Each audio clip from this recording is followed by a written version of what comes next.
Good morning students.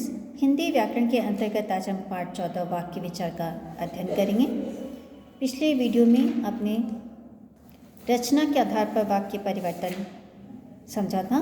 आज हम अर्थ के आधार पर वाक्य परिवर्तन कैसे किया जाता है इसको जानेंगे।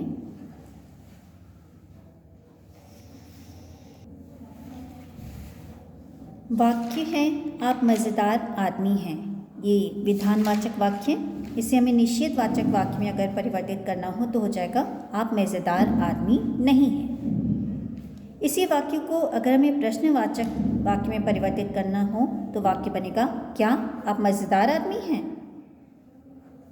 इसी वाक्य को अगर हमें आज्ञावाचक वाक्य में परिवर्तित करना हो तो वाक्य बन जाएगा आपको मज़ेदार आदमी बनना होगा।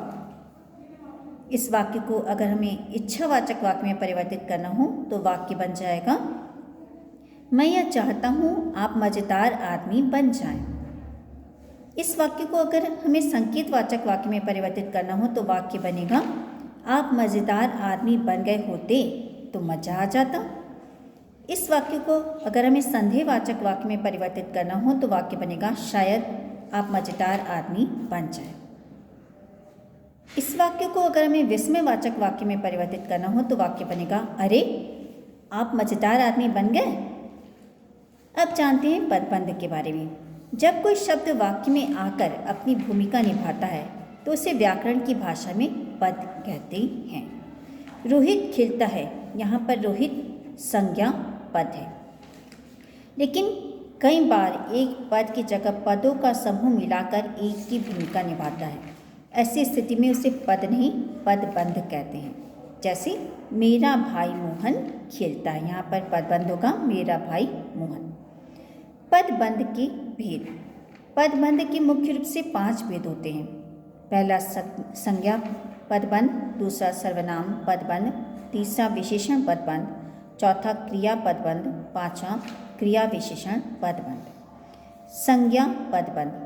संज्ञा पदबंध में संज्ञा के साथ उसके विस्तारक पद भी आते हैं। जैसे हमेशा शांत रहने वाली स्त्री चीख पड़ी, यहाँ पर पदबंध होगा हमेशा शांत रहने वाली स्त्री। बहुत सुंदर सी पुस्तक फट गई, यहाँ पर पदबंध होगा बहुत सुंदर सी पुस्तक।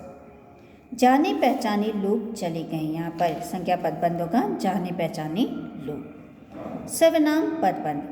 जब वाक्य में कोई पदबंध सर्वनाम पद के रूप में कार्य करता है तो वह सर्वनाम पदबंध कहलाता है। ध्यान दीजिएगा, जब वाक्य में कोई पदबंध सर्वनाम पद के रूप में कार्य करता है तो वह सर्वनाम पदबंध कहलाता है।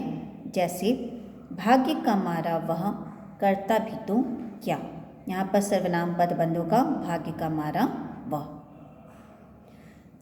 एक अन्य उदाहरण है बढ़ चढ़कर बोलने वाली तुम आज मौन कैसे हो, यहाँ पर सर्वनाम पदबंध होगा बढ़ चढ़कर बोलने वाली तुम।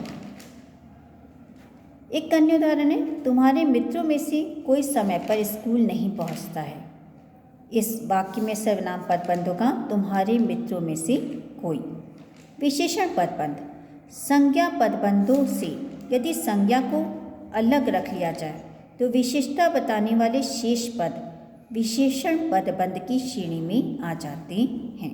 ध्यान दीजिएगा, संज्ञा पदबंधों से यदि संज्ञा को अलग कर दें तो विशेषता बताने वाले शेष जो पद हैं वो विशेषण पदबंध की श्रेणी में आ जाते हैं।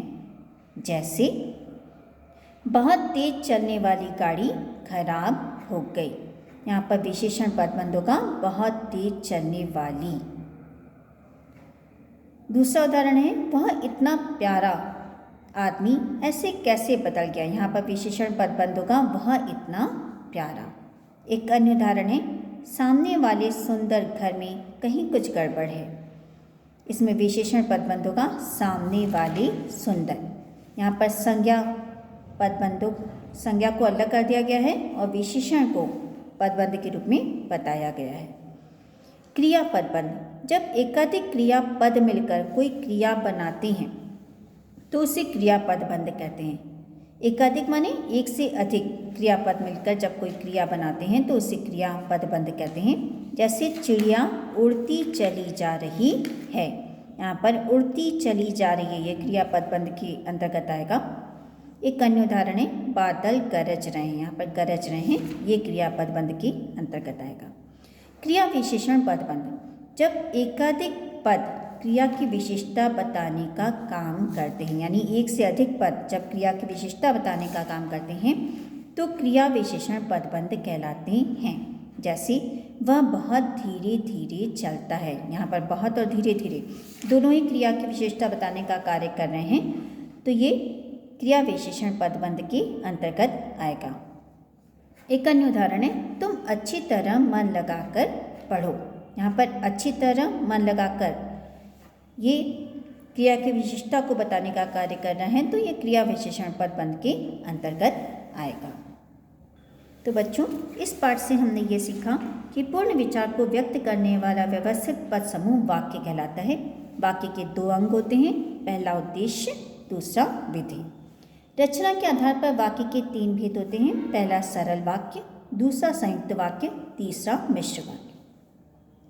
अर्थ के आधार पर वाक्य के 8 भेद होते हैं, पहला विधानवाचक, दूसरा निषेधवाचक, तीसरा प्रश्नवाचक, चौथा आज्ञावाचक, पांचवां विस्मयवाचक, छठवां इच्छावाचक, सातवां संदेहवाचक और आठवां संकेतवाचक। जब कोई शब्द वाक्य में आकर अपनी भूमिका निभाता है तो उसे पद कहते हैं। जब वाक्य में कई पद मिलकर एक भूमिका निभाते हैं तो वह पदबंध कहलाता है।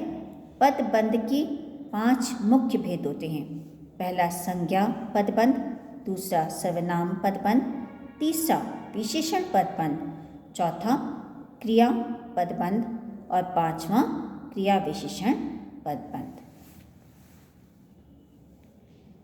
धन्यवाद।